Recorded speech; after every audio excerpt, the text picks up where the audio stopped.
Ya, pemirsa, sektor transportasi darat masih tertekan di tengah pandemi yang belum berkesudahan. Pemerintah diharapkan memberikan insentif berupa keringanan pajak kendaraan untuk tahun 2021 dibebaskan dan kompensasi biaya kepada pekerja perusahaan angkutan.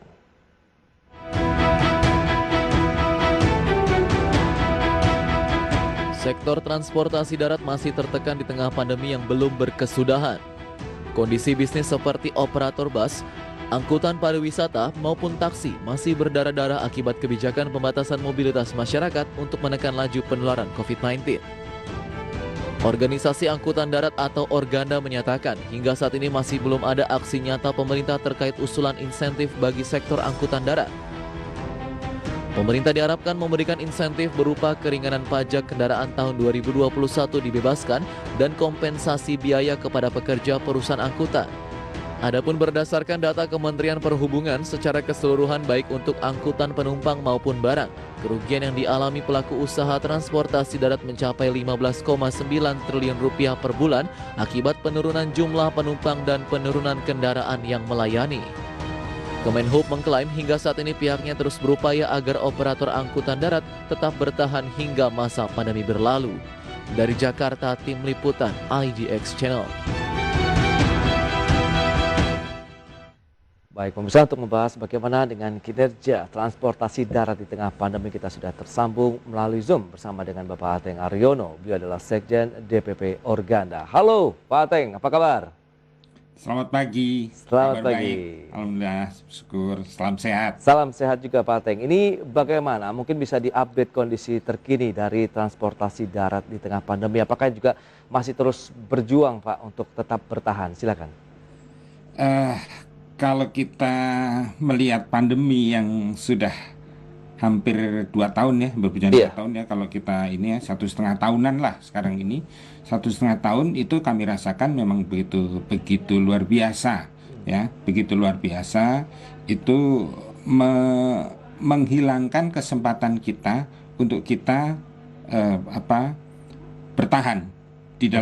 di dalam survival kita di usaha angkutan ini, mengingat begitu banyak pengaturan yang sudah dilakukan dan yang terjadi, meskipun kita pahami semata-mata itu adalah karena ingin mencegah adanya penyebaran yang lebih parah dari akibat pergerakan orang terutama di seluruh Indonesia ini. Oke. Namun sebagai salah satu moda transportasi yang ada, selain mungkin udara, laut, dan juga kereta api, kami angkutan darat ini betul-betul merasakan posisi yang menderita. Kira-kira itu. Daerah mana Pak yang paling terdampak? Apakah masih wilayah kita tahu Jawa Bali yang menjadi fokus pemerintah dalam penanganan COVID-19 dengan penerapan PPKM, atau justru di daerah luar Pulau Jawa dan Bali? Kalau kita ngelihat ya, karena kita ngelihat di angkutan jalan, statistika juga mengatakan begitu. Jawa Sumatera itu, Jawa termasuk Bali ya, sampai dengan Iya. Bali, Jawa Sumatera itu adalah utama untuk angkutan jalan. Ya, bahwa Kalimantan ada pergerakan lewat jalan, Sulawesi ada pergerakan lewat jalan, juga di pulau-pulau yang lain, tapi itu tidak terlalu besar atau tidak terlalu signifikan. Baik. Karena hampir hampir 65 atau 70% adanya di Jawa Sumatera. Sehingga ketika Jawa Sumatera itu sangat diperketat ya, tentunya di situ, dan di situ sekali lagi jumlah penduduk dan jumlah pergerakan yang terjadi dari seluruh kegiatan masyarakat ya terjadinya di sana. Ya, sehingga itu yang begitu diperketat, Iya. ya memang di sana yang terjadi penurunan yang luar biasa dahsyat. Baik, tekanan yang cukup kuat juga membuat akhirnya perusahaan-perusahaan angkutan darat ada yang sampai harus gulung tikar, tidak ini Pak Ateng? Jadi begini, kalau cerita gulung tikar, cerita itu ya, kita mendata khusus Oke. angkutan penumpang ya. Coba Iya. saya bicara angkutan penumpang, moda angkutan penumpang di tahun data terakhir kita tahun 2019-2020 itu masih ada sekitar 250.000 armada Oke. ya, 250.000 armada. Kemarin di sekitar bulan April ya, April kita data ulang Oke. yang beroperasi itu tinggal nggak sampai 100.000, Wow. sekitar 96.000. Itu Oke. fakta ya, Iya, dari iya. seluruh moda ya, dari Baik, seluruh baik. moda. Nah ini tentunya kenapa Hmm. makanya kita selalu menyampaikan kepada otoritas bahwa ini perlu penanganan menyeluruh dan tidak bisa hanya diserahkan pada market mechanism yang terjadi seperti yang lalu-lalu, kira-kira seperti itu. Baik, pemicu utamanya sebenarnya apa sih? Apakah memang pembatasan dari aktivitas kegiatan masyarakatnya sendiri atau memang ada penurunan kita tahu kemampuan daya beli dan juga mungkin pekerjaan yang harus tidak lagi menjadi pekerjaan misalnya yang dialami oleh masyarakat kita, Pak Ateng? Jadi begini, Iya. kalau kita melihat posisi yang ada, tentunya satu bahwa pandemi ini memperparah keadaan, ya. Pandemi itu karena tidak ada pergerakan betul-betul terbatasi. Tadi sudah disampaikan, itu pertama. Kedua, tetapi berjalannya yang selama ini berjalan, barangkali saya mesti melihat bagaimana aplikasi regulasi yang sesungguhnya itu harus diterapkan di angkutan jalan dan angkutan transportasi yang lain, di moda yang lain, itu diterapkan dengan baik dan benar, ya, sehingga akhirnya di antara semua moda yang ada itu betul-betul bisa menggerakkan, kalau kita bicara dari angkutan orang, bisa menggerakkan orang semua dari ujung ke ujung, ya, itu dengan saling komplementer, saling mengisi. Baik. Ya, itu yang semestinya harus dilakukan dan terjadi, sehingga asas yang paling mendasar, asas sustainability, baik itu layanan maupun itu nanti adalah kehidupan para pelaku di dalam industri itu sendiri, itu bisa cukup terjaga dengan posisi yang ada, ya, sehingga kami melihat bahwa perjalanan yang selama ini ketika posisinya normal itu seolah-olah mekanisme pasar itu menjadi apa, pedoman gitu ya, jadi pedoman, sehingga yang akhirnya terjadilah adalah kemudian angkutan yang resmi dan angkutan yang tidak resmi. Kelihatannya ketidak resmi ini menjadi sesuatu yang sederhana, karena ketika itu menyangkut per unit, per satu-satu, seolah-olah hanya menyangkut ribuan atau ratusan ribu. Tetapi ketika itu menjadi suatu bentuk industri dan itu bergerak dengan secara masif, itu menjadi satu tantangan luar biasa, sehingga akhirnya pergerakan ini menjadi, wah, itu kan hanya seolah-olah yang lain melihatnya itu changes biasa. Karena kenyataan bahwa sekarang ini teknologi ataupun juga infrastruktur yang semuanya tersiapkan itu adalah jalan keluar, dan itu bagian dari jalan keluar yang ada. Namun kalau kita melihat tadi asas sustainability yang ada, sesungguhnya posisinya sangat berat. Itu poinnya. Baik. Tapi kalau kita lihat dari jumlah tadi, armada saja tahun 2019 sampai dengan 2020 250 ribuan unit armada, begitu kemudian harus turun hingga 96 ribu armada, berarti ada 154 ribu armada nih yang harus stop operasi ini, Pak Ateng. Nah, yang tidak beroperasi. Yang tidak beroperasi. Nah, ini bagaimana kondisi mereka saat ini? Ya, mereka yang saat ini ada adalah mereka kemudian tidak berjalan, kemudian ya terjadi seolah-olah shifting normal. Artian begini, ketika dulunya mungkin mengemudikan kendaraan ataupun berjalannya satu dua kendaraan di dalam satu usaha itu, ya, satu kelompok itu, maka mereka berjalan mencoba tapi tidak juga ada hasilnya, sehingga mereka memilih pekerjaan lain atau memilih menunggu BLT, kira-kira gitu. Wah, nah kalau bicara mengenai sektornya sendiri yang ada di dalam transportasi darat nih, Pak, ini yang kalau kita bicara mengenai urutan begitu, yang paling terdampak yang mana dulu nih, Pak, kalau kita bicara transportasi darat? Kita bicara kita angkutan kota, angkutan antar kota. Ya. Kalau kita bicara angkutan kota, ya, angkutan pedesaan itu sesungguhnya kalau itu yang dalam trayek itu berdekatan. Nah, sekarang kita bisa lihat angkutan pedesaan yang sisanya ada itu tinggal segelintir. Ya, angkutan kota pun, kalau angkutan kota seperti yang dilakukan di Jakarta, di DKI, ya, di DKI dengan Transjakarta, Jaklingko dan sebagainya itu oke, ya, itu oke, dan mestinya dilakukan seperti itu. Yang bersisa itu, yang di lain kota, angkutan kota yang seperti angkot dan sebagainya itu mengalami penurunan drastis. Ya, itu kenyataan satu. Kedua, banyak lagi angkutan moda yang lain yang mungkin semacam angkutan dalam AKDP, angkutan antar kota dalam provinsi Oke. itu juga menurun. Ya, yang kelihatannya masih kelihatan ada semangatnya itu adalah akap.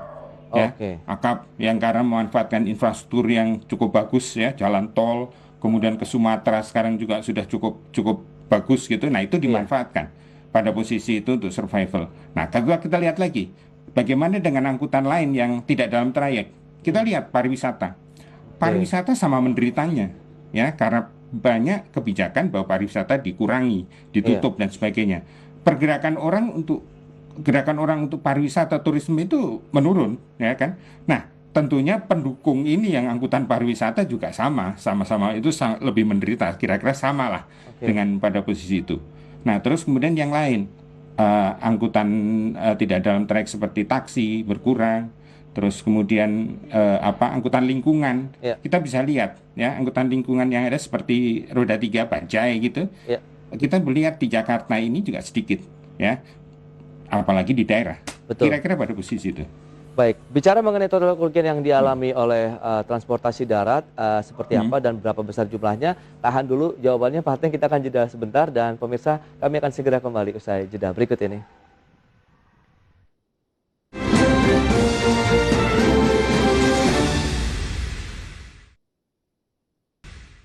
Baik pemirsa, sebelum kita lanjutkan kembali perbincangan bersama dengan Bapak Ateng Aryono, Sekjen DPP Organda, berikut ini akan kami sampaikan kembali infografik untuk Anda yang berisi terkait dengan kerugian bisnis angkutan darat akibat pandemi. Ya, seperti yang bisa Anda saksikan di layar televisi Anda ini dari sisi jenis armada, antar kota, antar provinsi, kemudian antar kota dalam provinsi, angkutan pariwisata, taksi, dan juga angkutan kota. Kalau kita lihat angkutan kota memang ini yang paling berada di posisi bawah, tertinggi adalah antar kota antar provinsi atau AKAP sekitar 1,6 triliun rupiah per bulan. Kemudian antar kota dalam provinsi 3,9 triliun per bulan. Kemudian angkutan pariwisatanya 1,28 triliun per bulan. Taksi 878 miliar per bulan dan angkutan kota 701 miliar rupiah. Sehingga total sekitar 15,9 triliun rupiah per bulan. Ini kerugian yang mungkin dialami angkutan darat akibat pandemi. Selanjutnya, perusahaan angkutan darat di Indonesia itu apa saja dan berapa jumlahnya?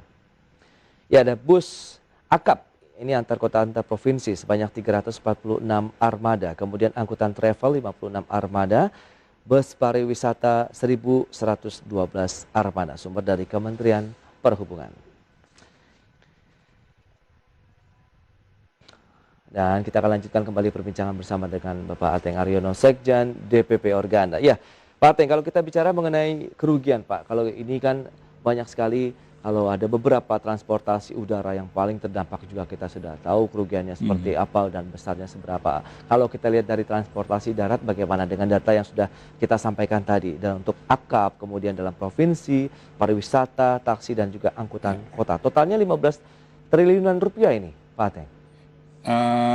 Ya itu kurang lebih ketika melihat pada besaran itu memang kami tidak menyatakan itu salah. Oke. Meskipun data tadi saya sedikit koreksi, Baik. tadi bukan armada tapi mungkin perusahaan tuh tadi yang Perusahaannya. disebutkan. Ya, Baik, jadi kalau baik. jumlah armada seperti akap itu jumlahnya Ya, di atas 10.000 ya. betul Bapak. Pariwisata kira-kira di atas itu juga. Ya, Yes. tadi kan tersebutkan itu. Nah, benar bahwa posisi kerugian itu kalaupun toh itu dipertahankan terus yang tadi saya katakan agar mereka perform Oke. dan maka mereka melakukan perawatan dan seterusnya maka biaya-biaya itu harus dikeluarkan ya, itu harus dikeluarkan ya, termasuk yang paling sesungguhnya yang paling berat itu adalah bagaimana karena sebagian besar pemain di angkutan ya itu investasinya selalu mengandalkan dari perbankan ataupun lembaga keuangan, maksud saya lembaga keuangan baik itu bank ataupun yang non bank. Oke. Nah, ini tentu itu menjadi sesuatu yang sangat berat ketika mereka harus melakukan, karena pada masa pandemi ini mereka kehilangan kesempatan sama sekali untuk mereka bisa melakukan itu. Padahal di sisi lain lembaga-lembaga itu tetap mengharapkan si ini kan betul perform kira-kira kan gitu. Betul. Kira-kira itu perform. Nah, itu yang jadi satu yang berat ya. Sehingga satu, kami mengharapkan ada sebetulnya ini ada peran pemerintah secara langsung untuk memberikan kepada industri ini agar mereka tetap bisa minimal bisa survive lah di era pandemi ini. Itu Oke. satu.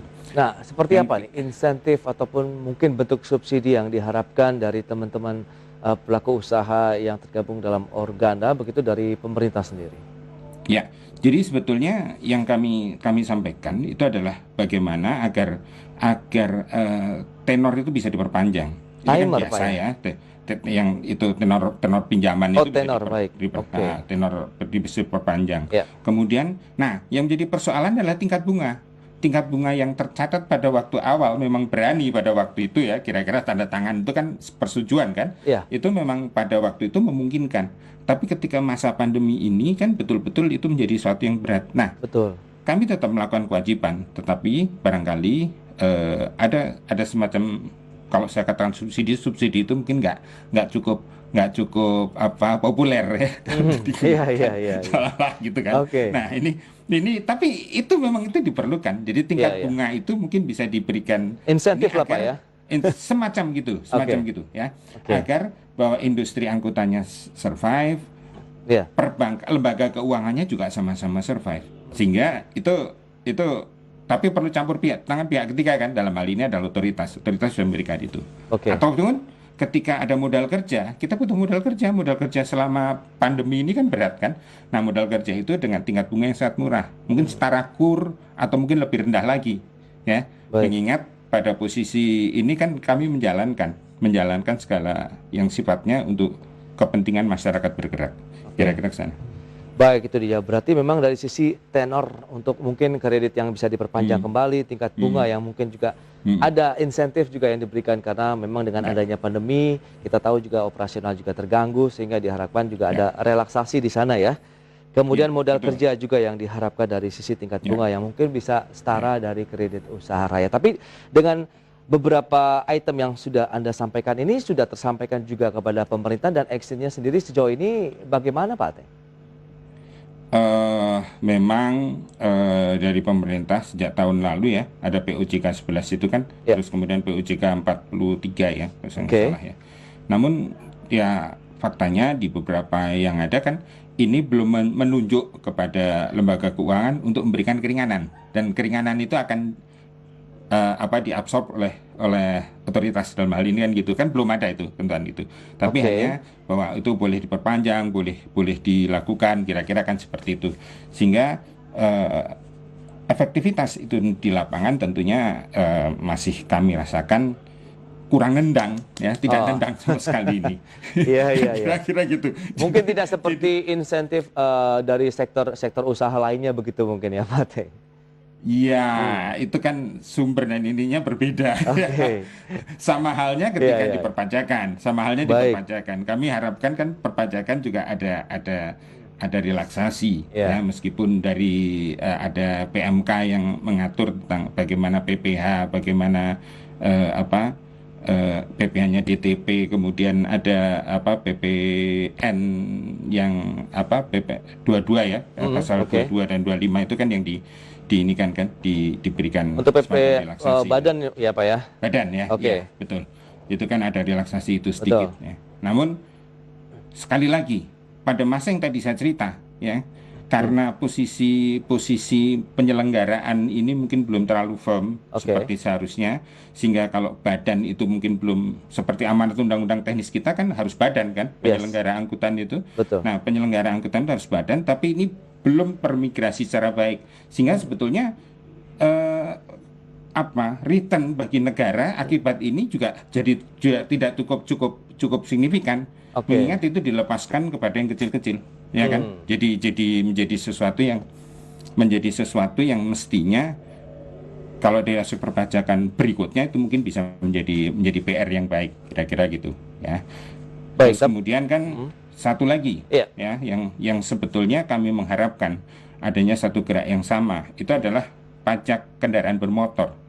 Pajak Oke. kendaraan bermotor, pajak PKB atau BPNKB gitu ya, di masa pandemi itu betul-betul di-free-kan, Oke. ya, betul-betul di-free-kan. Kami tidak mengharapkan itu terus dalam masa terus, tidak, tapi hanya dalam masa pandemi, di mana pandemi ini masih mengakibatkan pergerakan ini sangat kurang, ya kan, sehingga return kami akan sangat terbatas, Ya. maka sebetulnya cukup layak. Nah, memang Kementerian Dalam Negeri sudah memberikan sinyal kepada seluruh pemerintah provinsi untuk memberikan kemungkinan itu. Tapi yang tergerak hatinya baru 1, 2, 3 provinsi, meskipun belum sama sekali bebas. Oke. Ya. Tapi ya dikurangi dikit, Iya, dikurangi iya, dikit, iya. nggak ada dendaan gitu kan, itu belum tergerak bebas. Betul, Padahal betul. harapan kami sebetulnya ini kepentingan masyarakat. Bebaskan aja untuk Masih 1, 2 parsial tahun begitu ya ini. Pak ya? Iya, betul. Oke. Apalagi belum menyeluruh, kira-kira gitu.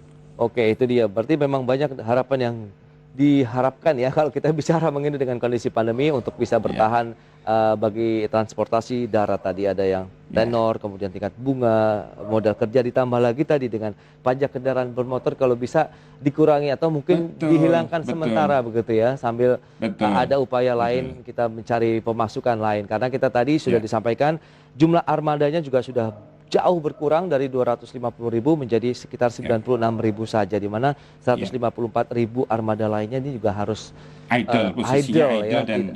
ya. Nah, itu dia upaya-upaya dari teman-teman Organda atau pengusaha-pengusaha angkutan darat sendiri. Bagaimana Pak menyikapi kondisi seperti ini? Karena kita tahu juga ada pelonggaran PPKM nih sekarang. Apakah ini menjadi salah satu mungkin angin segar lah kondisinya saat ini?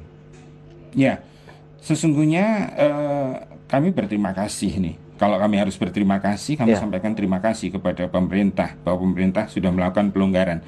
Tapi tentunya itu kan ada landasannya. Landasannya ketika posisi COVID jadi melandai dan sebagainya. Kita pembenaran itu kami mengerti juga sehingga akhirnya itu dilakukan. Namun ternyata pergerakannya juga belum seperti yang diharapkan.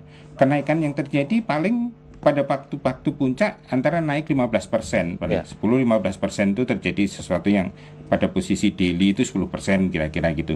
Nah, berarti ada kesadaran di masyarakat untuk tidak mudah bergerak karena mungkin pengalaman terpapar COVID itu bukan sesuatu yang menyenangkan kan kira-kira gitu. Setuju Pak. Nah, jadi masyarakat sendiri juga membatasi perjalanan atau sebagian masyarakat shifting ketika bergerak mereka pengen memproteksi pergerakan itu dengan menggunakan mobil sendiri, dengan menggunakan kendaraan sendiri. Itu kan sebagai upaya mereka melakukan. Tapi apakah itu memang benar-benar menjaga? Itu kami kembalikan pada semua. Kira-kira. Menjaga kedisiplinan diri sendiri dulu ya dalam menerapkan protokol kesehatan yang paling utama. Baik, Pak Teng, berarti masih banyak sebenarnya pekerjaan rumah yang juga dinantikan dari pelaku usaha angkutan darat dari pemerintah sendiri sehingga nanti juga diharapkan ada sinergi juga nih sehingga saling bergandengan untuk mengatasi kondisi akibat pandemi khususnya untuk transportasi darat di Indonesia. Pak Teng, terima kasih banyak Pak atas sharingnya kemudian insight-insight yang menarik terkait dengan kondisi terkini dari angkutan darat di Indonesia. Selamat melanjutkan aktivitas Anda kembali dan salam sehat Pak Teng. Salam sehat. Baik pemirsa, 1 jam sudah saya menemani Anda dalam market review dan pandemi ini bisa kita lalui dengan patuh dan disiplin pada protokol kesehatan. Semua wajib memakai masker karena masker dapat melindungi kita dan orang terdekat kita dari COVID-19. Gunakan masker secara benar dan ajak keluarga serta orang sekitar melakukan hal yang sama. Salam sehat. Ya, saya Prasetyo Wibowo beserta kerabat kerja yang bertugas undur diri. Terima kasih dan sampai jumpa.